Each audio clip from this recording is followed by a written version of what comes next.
Сәлем достар, мен Динара Балайбек. Бүгін сіздермен жаңа қаттама өте жеңіл, тез дайындалатын рецептпен бөлісетін боламын.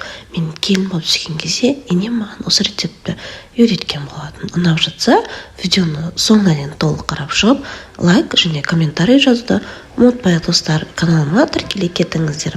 Бізге қажетті заттар ең алдымен жылы су, кішкене ыстығырақ болса да болады, кішкене тұз жарты ложка, ложканың 1/3 бөлігінде дрожж ашытқы и сұйық май 2 қасық. Үйде майонез болса, кішкене майонез қоссаңыздар болады, немесе қоспасаңыздар да болады. Осы дайындаған рецептке ұнымызды қосып, жұмсақ қамыр етіп елеп шығатын боламыз.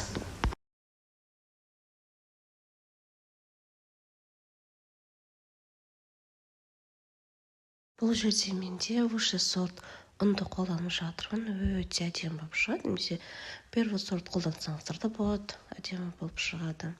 Ұнды жаймен деп қосып отырып, жұмсақ қамыр жасап алатын боламыз.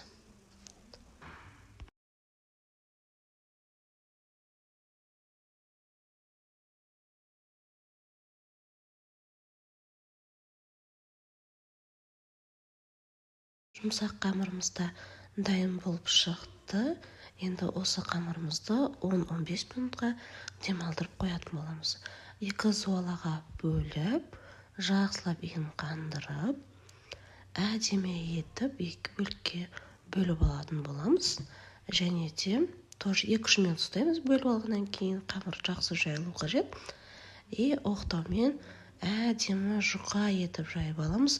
Неғұрлым жұқа болатын болса, сіздің қаттамаңыз соғұрлым слоеный болып, күтірлек болып пісетін болады. Мен сіздерге тағы да лайфхак, қамырдың қалай тез жайылуын көрсететін боламын. Бұл жерде қамырды қажеттілігінше үлкен жайып алып, 2 шеттің ортасына қайырылып мен көрсеткендей жайсаңыздар, қамырларыңыз тегіс әрі тез жайылатын болады. Осылай күйінше 2 қамырымызды жайып дайындап алып, бірінің үстіне бірін май жағатын боламыз. Мен мұнда майға үйде қойдың майын, құйрық майын немесе іш майын күйдіріп дайындап қойған болатынмын. Сіздер олардың дәмі ұнамайтын болса, кәдімгі пампушка, сұйық майды қолдансаңыздар болады. Сіздерге тағы да лайфхак, бұл жерде обязательно сұйық май, яғни семечка майын қолдану қажет, себебі арасынан ашып тұрады. Тек қана тоқ май немесе сливочный масломен пісірсеңіздер, ол онша болмай қалады достар. Осы бір тегіз майымызды жағып шығамыз. Өте көп жақпауымызды қажет. Қамырымыз өте жұмсақ болады. Екінші қамырымызды тоже осылай үстіне тастап, майымызды осы қалыппен жағып алатын боламыз.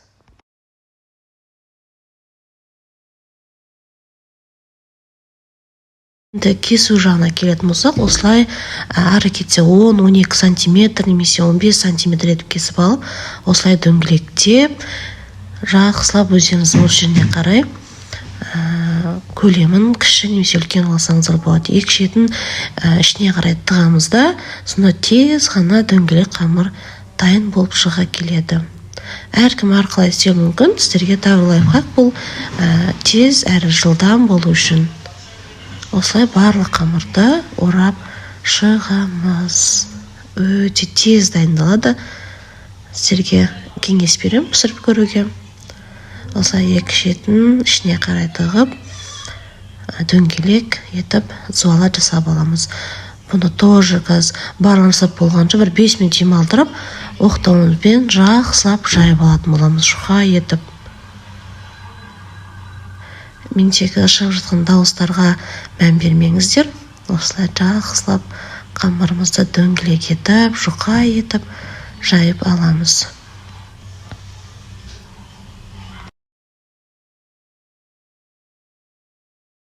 Мұнда примерно 9-10 штук шықты.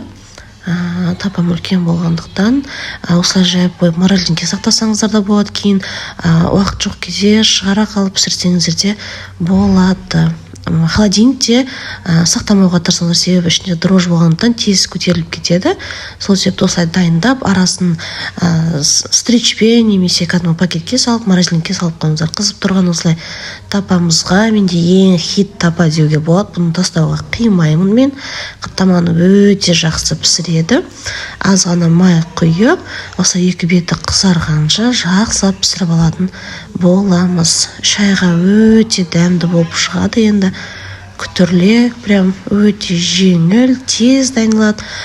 Достар, менің рецептім ұнап жатса, менің каналыма тіркелуді ұмытпаңыздар. Лайк, комментарий қалдырыңыздар. Может, сіздерде басқа да сұрақтарыңыз болуы мүмкін. Сіздерде может қалай дайындалады қаттаманан. Слоеный тесто деуге де болады. Бұны өте дәмді болып шығатын. Барлығын редертпен пісіріп аламыз. Мінекей достар, қаттамамыз дайын. Ас болсын сіздерге.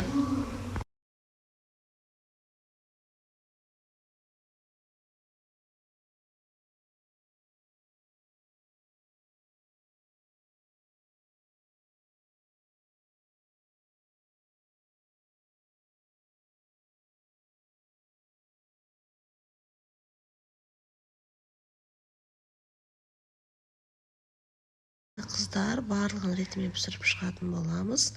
Ұнап жатса, менің каналыма тіркелуді ұмытпаңыздар. Ас болсын.